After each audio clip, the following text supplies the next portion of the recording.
Assalamualaikum warahmatullahi wabarakatuh. Halo teman-teman semuanya, perkenalkan nama saya Lucia Haning.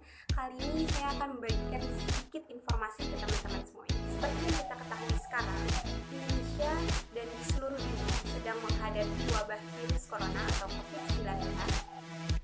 Dan saat ini jumlah kasus di Indonesia per tanggal 1 Mei 2019, total pasien positif terjangkit virus corona yaitu 10.551 orang, 800 orang meninggal dunia, dan 1.591 orang yang sembuh.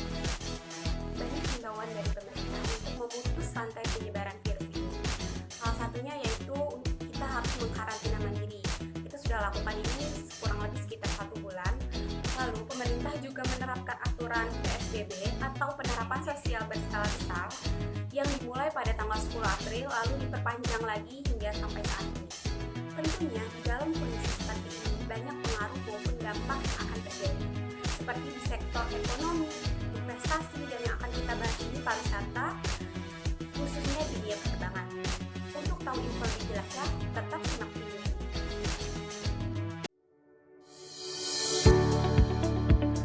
Wabah virus corona yang melanda dunia mengancam berbagai sektor.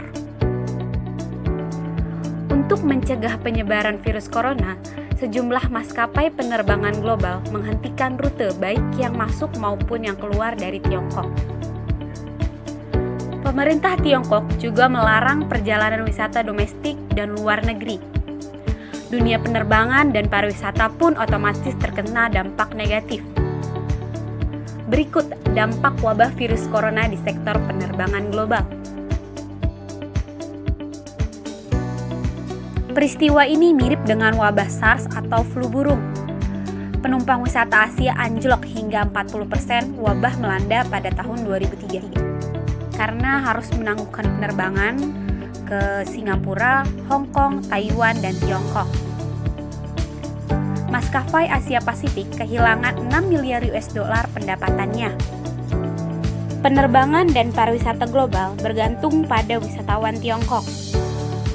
Tiongkok menyumbang 160 juta wisatawannya ke seluruh dunia pada tahun 2019, meningkat hingga 11% dibandingkan pada tahun 2018. Hal ini juga dirasakan oleh sektor penerbangan dan pariwisata di Indonesia.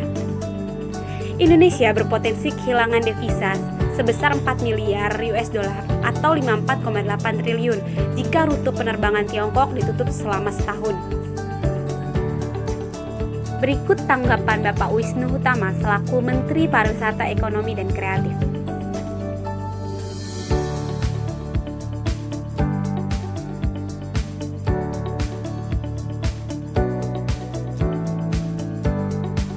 Ini merupakan potensi kerugian penerbangan dan pariwisata akibat wabah virus corona.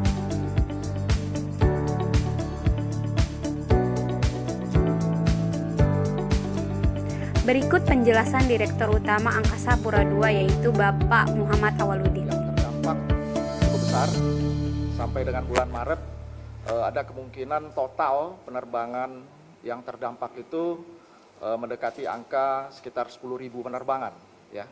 Dan itu, maksudnya 1.000 penerbangan, 1.110 penerbangan tepatnya.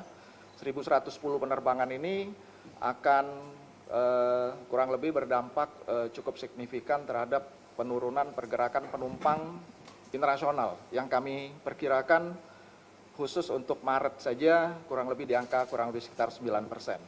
Kementerian Perhubungan mengeluarkan peraturan menteri soal larangan mudik lebaran tahun ini. Pemerintah larang masyarakat untuk mudik mulai 24 April 2020. Kebijakan ini juga berlaku bagi transportasi udara.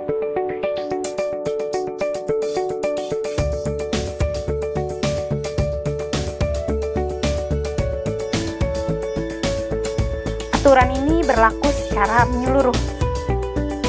Diterapkan tak hanya di wilayah yang menerapkan PSBB saja.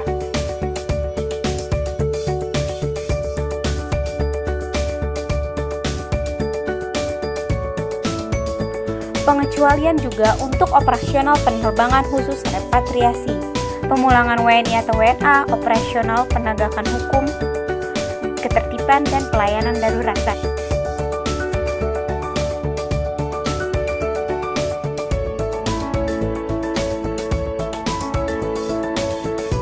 Pelayanan navigasi penerbangan tetap dilaksanakan seperti biasa.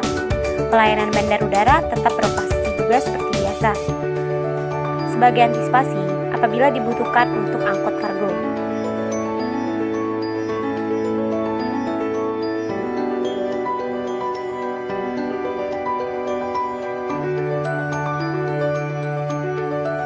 Berikut penjelasan Kepala Kantor Otoritas Wilayah 1 Bandara Soekarno-Hatta. Penerbangannya boleh kalau dia mengangkut PPIP, kargo, alat-alat kesehatan, dan lain-lain.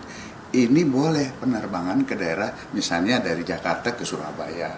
Bukan berarti keseluruhannya tidak boleh. Nah, kecuali bagi yang pemudik-pemudik ini udah nggak boleh sama sekali. Ya, seperti itu. Jadi antara zona merah dengan zona merah ini memang kita lakukan mulai hari ini, kita tidak ada kegiatan ke sana. Terus kemudian, apakah seluruhnya, tadi pertanyaannya, apakah seluruhnya penerbangan ini di stop? Kan dilihat di pasal 19 ini kan hanya pada zona merah, hanya pada zona PSBB dan PSBB. Nah kalau misalnya tidak ada PSBB-nya, apakah masih ada penerbangan? Nah ini kan misalnya dari Medan ke Medan tidak PSBB, terus kemudian ke Banda Aceh, ini kan sama-sama tidak ada zona merah. Apakah penerbangan dilarang? Lah kan di dalam PM-nya kan dibolehkan, masih boleh gitu. Jadi ada klausul di PM 25 ini daerah-daerah yang diantara zona merah, yang benar-benar kita harus larang. Dan kita juga harus patuh, otoritas bandar udara harus patuh dengan 25 ini. Makanya kita turun ke lapangan supaya menyarankan semua airline dan lain-lain kita patuh terhadap pasal PM 25 ini. Seperti itu. Ini merupakan langkah pemerintah hadapi dampak wabah corona.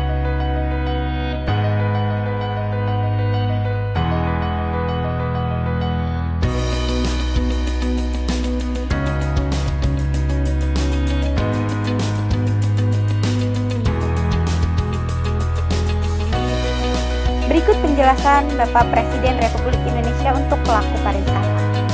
Semua orang ingin stimulus ekonomi bagi para pelaku usaha di sektor pariwisata dan ekonomi kreatif ini harus betul-betul dilakukan agar mereka bisa bertahan dan tidak melakukan PHK secara besar-besaran.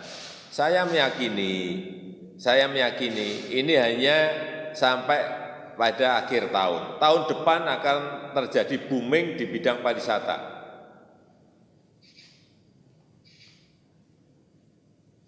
Semua orang pengen keluar, semua orang pengen menikmati kembali keindahan-keindahan yang ada di wilayah-wilayah yang ada pariwisatanya, sehingga optimisme itu yang harus terus diangkat.